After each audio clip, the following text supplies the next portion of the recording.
We have two more speakers this afternoon, two more sessions. First one will be from Ali Begen on Dash and media over QUIC, followed by Mahwan, who's going to talk about the new paradigm of software-architected broadcast facilities and asynchronous media workflows.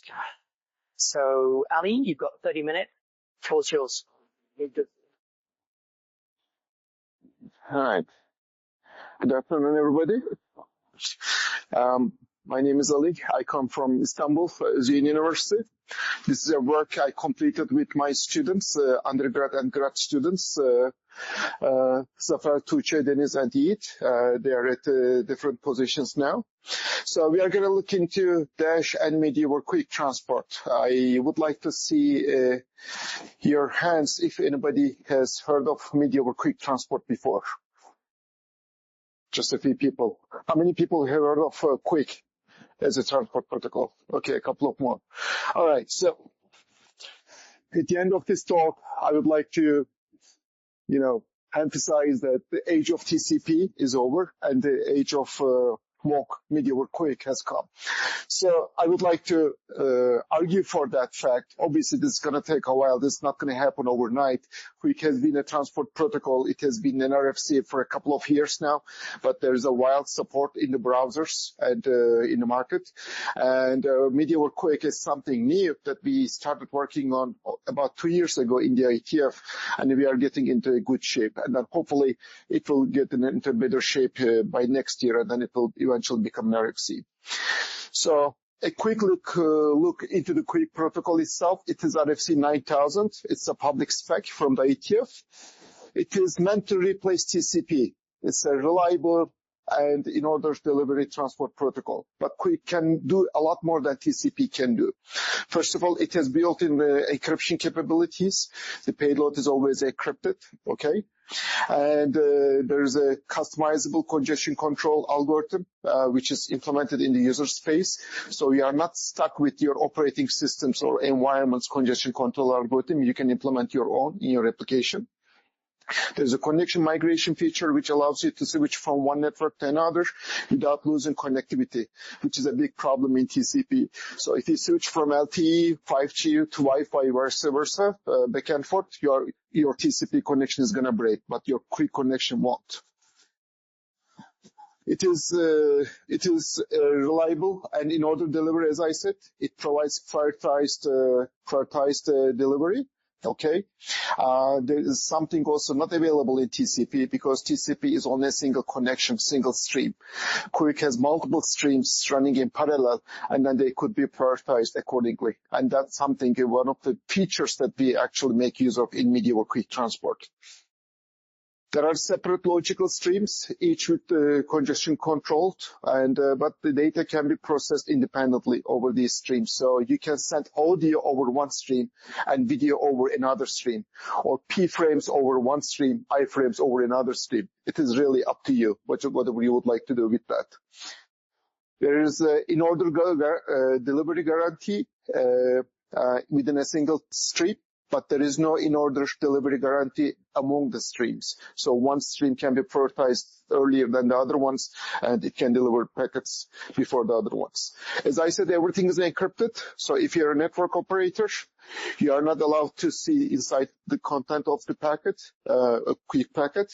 And for that reason, if you want to apply some sort of quality of service, there has to be some sort of envelope in the QUIC packet, just like we do in the media over QUIC, so that packets can be prioritized accordingly in the system. So what is media over QUIC transport? It's a new working group in the IETF. It is meant to provide low latency and scalable media distribution, as well as for contribution, it can be used as well. So ingest and distribution. We are going to speak mostly about distribution side, but it is equally applicable for ingest to which-like use cases as well. So we have one or more publishers, right? Audio video publishers, and going through one or more relays, and then one or more subscribers. Subscribers are meant to join the tracks they would like to receive, sent by the publishers, and then relays are the replication points. So MOP Media over QUIC supports different variety of media containers and media formats. So it could be the CMAP dash content, HLS content, or it could be just web codecs and real-time audio video. There is an interoperable way of requesting media and encodings. So there is a mechanism called catalog. And I'm not going to get into the detail, but it's just like a manifest or playlist for your media over QUIC transmission session. There are rate adaptation strategies developed for both sender side as well as receiver side. So unlike Dash HLS, which is only client side, there is also sender side and client side rate adaptation for media over QUIC. And this cache-friendly delivery, this is something we have designed since day one. WebRTC didn't have this feature, and that's why the deployment in terms of scalability is a big pain for WebRTC sessions when you would like to reach out to tens of thousands of subscribers. So protocol stack is relatively straightforward. At the bottom, we have UDP. QUIC runs on UDP. On top of that, we have Web Transport and QUIC, which are both IETF standards. Web Transport is being finalized as we speak. And this deals with the packet loss recovery, congestion control, QUIC stream management, and so on. These are already done by the respective RFCs. And mock transport is what we are working on. And this is supposed to deal with the publish, subscribe protocol, session management, the object model, which we hopefully finalized by now, the catalog prioritization, differential drop. So in case there is a congestion in the network, since we are trying to deliver the packets in a very short amount of time, right? We might end up doing some selective dropping, or differential dropping, or selective forwarding, because we got to understand which is more important to meet the deadline so that we act accordingly. So mock transport is dealing with all that. And on top of that, there are media and streaming formats, which are also being developed by the working group. And if you go to the IETF working group website, you will see all the details about that. So a couple of notes. TCP and QUIC are TCP is the de facto transport layer, and QUIC is meant to replace it. And both are congestion controlled as well as flow controlled. Congestion controlled means the sender cannot send packets faster than the network can actually receive or transmit. And flow control means the sender cannot transmit the packets faster than the receiver can accept. And TCP and QUIC has both of these. And if you are using Dash or HLS on top of TCP, you are subject to these requirements as well. If you are using a plain UDP protocol, just like WebRTC does, there is no flow control, there is no congestion control either. So you just transmit at the rate you like to transmit. Obviously, this gives you a lot of flexibility, but comes with a lot more responsibility as well, right? So use cases, this is what this paper is about. So this is my latency paradigm, the spectrum, high latency, typical latency, low latency, ultra low latency, near real-time latency applications. So we can actually discuss the boundaries for hours, but this is more or less the case, what we have accepted so far. So 45 seconds or so is the typical OTT streaming latency for most streaming applications. Typical, some other applications are going to achieve more, hopefully less latency than that, anywhere between 10 and 40 seconds. And then if we are talking about low latency today, we are referring to latencies between 1 and 10 seconds. So if you have a low latency NBA game or low latency football game, that's the end-to-end latency. And this is end-to-end latency, by the way, from encoder, from this, from the capturing to the playback. Ultra low latency is a term I don't like very much, but people have been using that in the market. And anything less than a second, we refer to that as low latency. And anything less than 100 milliseconds around that range, we call them near real-time latency. And we hear a lot of applications Dash and HLS today deployed, right, between, using different segment sizes, segment durations of 2 seconds to 10 seconds, covering a wide range of latencies. And these are very scalable. We have seen in World Championship, World Cup, Olympics, where, the scalability is easily achievable with Dash and HLS. We have low latency versions of these protocols, low latency Dash and HLS, that can achieve less than 10-second latency. And we have WebRTC on the other hand, with real-time communications protocols, which achieve near real-time latency as well as ultra-low latency. But somewhere in the middle, as much as it looks like a small gap, it is a big gap. For applications like Twitch, broadcasting, esports, cloud gaming, and so on, there is a gap where there is a need for a scalable media distribution. And this is where media over QUIC transport is supposed to happen. Now, we started with this mindset, but we realized that if we actually play our cards right, and then if we do the right design, if we pick the right design options, we can ultimately actually replace the whole spectrum with one single protocol.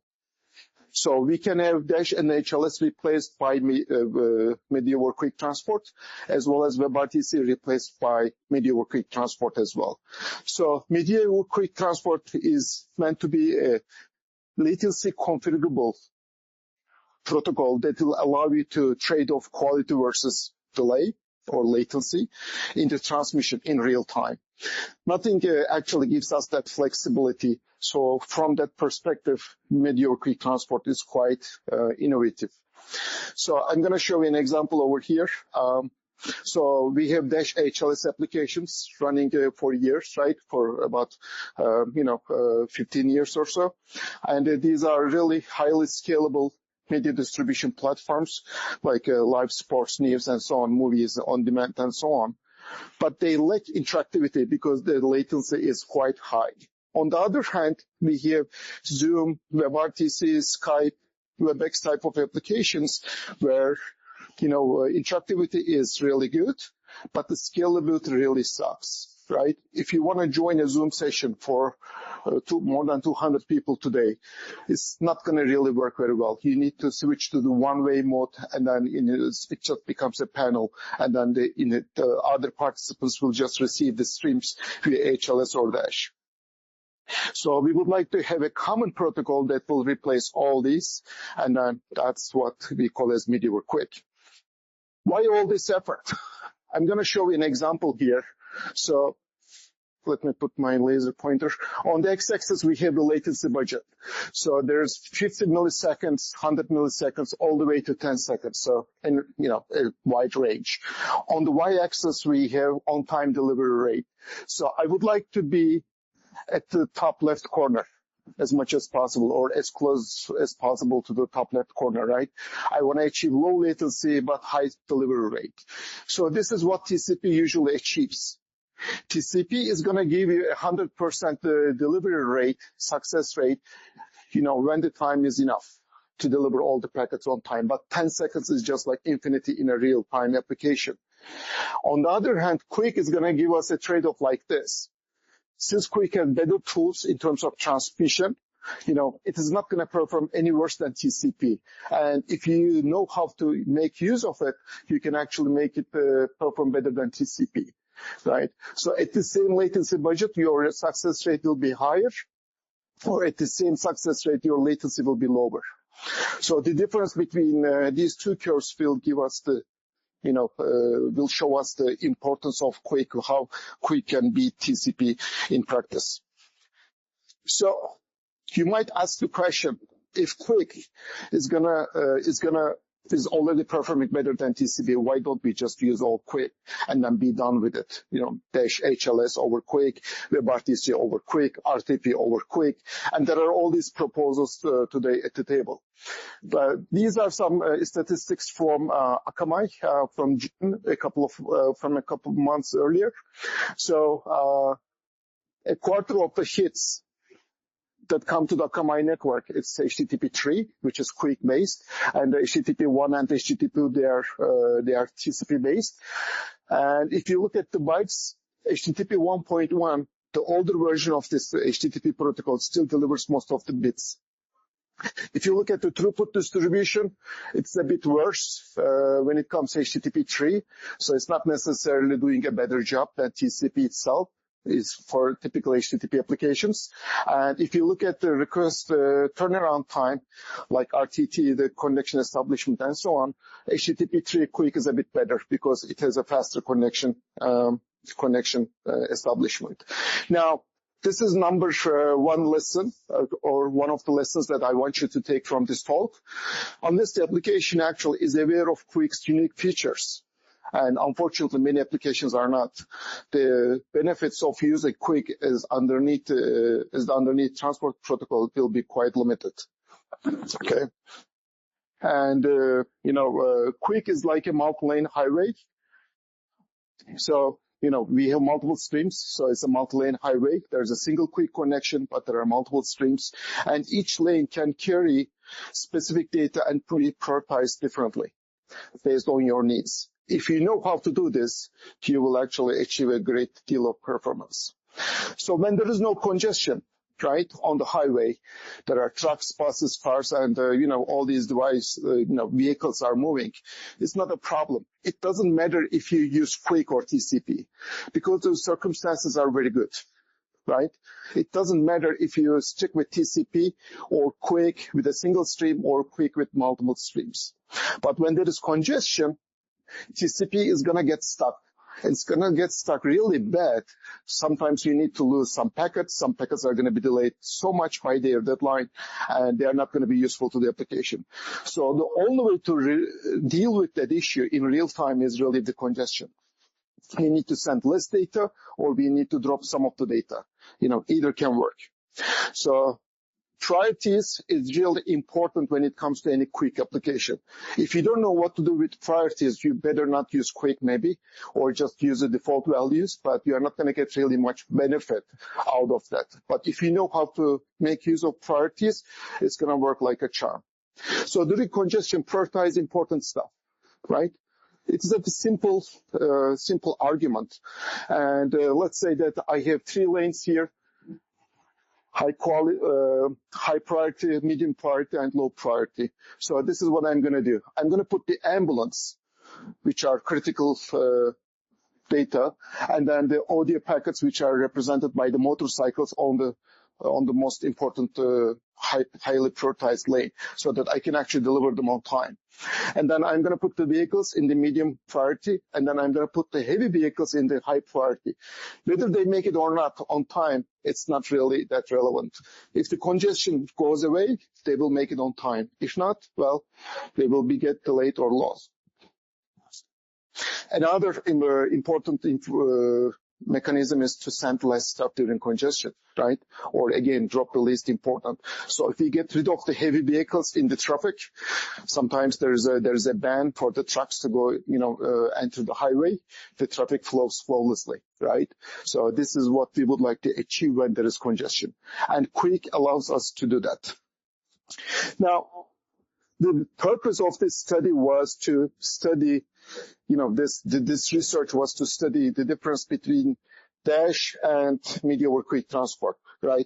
On one hand, we have the blue pill, Dash, which has been running in our systems for a long time. And on the other hand, we have media over QUIC transport, which is the new, maybe high risk, but could be high payoff option.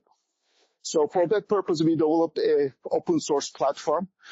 I'm going to give you the address. You can play with this yourself. And this was demoed earlier this year in ACM Mile High Video, as well as in ACM Multimedia Systems Conference.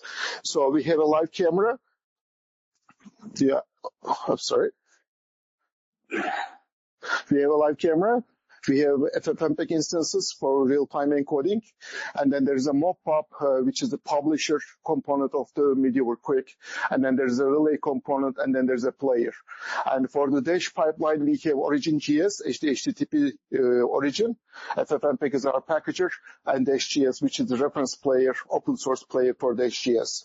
And we developed a cockpit UI to see all the real-time statistics out of these 2 pipelines. So There's a traffic shaper for network emulation. And then again, this is all open source that you can download and play yourself. For that, you need to go to the moq.streaming.university. You will click on MediaWork QUIC. It's going to pop up the MediaWork QUIC player. It says source code is coming soon, but it's already there. So this is an older screenshot. And then if you click on the dash, it will open the Dash.js player, and then you will be able to compare them side by side. So interestingly, I would like to share a couple of features here. There are multiple representations, videos encoded at different bit rates that you can play with, and you can enable ABR if you want to.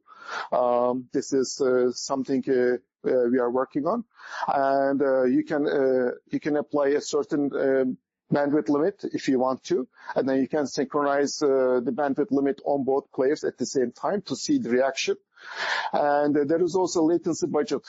I want my MediaWork QUIC player to be on the live edge, like play the content as soon as possible. And then as you can see here, it is latency is 53 milliseconds. So from encoders to the player, it's only 53 milliseconds. Dash, on the other hand, is only about to get as low as 1.5 seconds. Well, we can push it a bit further, but then it gets quite unstable. It gets, frozen frames and so on. So a couple of slides here about the bandwidth measurement, which is one of the research topics we are working on. It is extremely important when it comes to showing a reaction to congestion and how to do rate adaptation in the network, right? So we would like to achieve client-side rate adaptation, just like the HLS systems, but we would like to get signals from the sender side as much as possible. So we do measurements, passive and active measurements. We do both of them on the client side. I'm going to explain what they are shortly. And then we collect raw samples. And then we do some sort of smoothing, windowing process. And then in the same time, we get some sender side signals, like signals from the congestion window information from the sender side. And then we can use the smoothed values as they are, or we can run a neural network to actually to come up with a bandwidth predictor. And that's something also we are working on. So it's a learning-based bandwidth prediction. We would like to see what the bandwidth is going to be in the next few seconds. So ongoing research, as I explained, available bandwidth can be measured in different ways, active and passive measurements. I'm not going to get into too many details here, but passive measurements is passive measurement is when you use the existing data to understand what the network can support. And active measurements is when you send additional traffic to probe the network to see what's going on, right? And there are advantages and disadvantages for both approaches. And I am not going to say one is definitely better than the other one. They have both different use cases, and we can mix them up to actually come up with a better measurement. But one thing I would like to emphasize is that sender-side signals should help or should assist the client-side measurements, not necessarily replace them.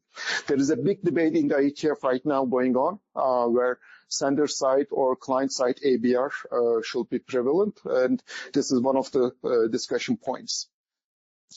So a couple of results here. The paper has more results, and then we have a lot more results on our website. And, we would like to publish an extended version of our paper soon. And you can always reach out to me if you have some questions about this study. So track bit rate versus network bandwidth limit. And in this case, latency budget is about 5 seconds. So target latency is 5 seconds. So I have a dash player as well as mock player, both set for 5 second target latency. And from the capturing, I would like to play the content at 5 second boundary. So this is what the mock T is going to look like. This is the bandwidth regime I applied. As you can see, first we give 5 megabit per second, and then 3, and then 1, and then 3, and then 5 again. So this is about 100-second, part of the simulation. Experiment actually is not a simulation. And this is what the ABR rate adaptation of MediaWork QUIC Transport player did.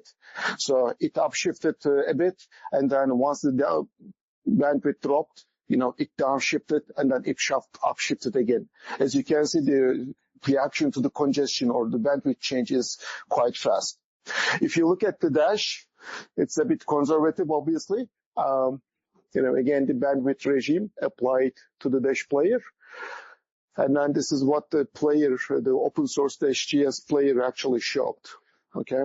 So it didn't really downshift right away. It downshifted a bit after, and then it downshifted again because there was probably likely a stall, and then it upshifted and stayed that way. So the performance-wise, I cannot say one is better than the other one. There are obviously, conclusions to draw, but you can be on both sides. But let's look at the other extreme point where the target latency is 1 second. Dash is not really developed for such a use case, but medieval QUIC is. So in this case, target latency is 1 second. So same experiment. I'm going to show the same bandwidth regime. And the client has done a pretty good job still, in terms of upshifting and downshifting, and a similar performance to the previous target latency, for 5 seconds. If you look at the dash though, since this is 1 second, the extremely painful point for a dash player, it's not going to really perform very well as you can expect, and then it got stuck in the lowest bit rate possible. So it couldn't even upshift or downshift. It just got stuck and then probably hit a couple of freezes as well. So I am not saying that our ABR works the best right now for medieval QUIC player, but as you can see, since it is designed for extremely low latency use cases, it's going to work better than dash or HLS in those environments. So our group, we also wrote a live streaming paper. Everything you want to know about live streaming, especially low latency live streaming, it is in the survey paper. It is a bit painful to read the whole paper because it's very long, but I think you will find it really useful, and as a reference material, just go ahead and download the paper if you would like to.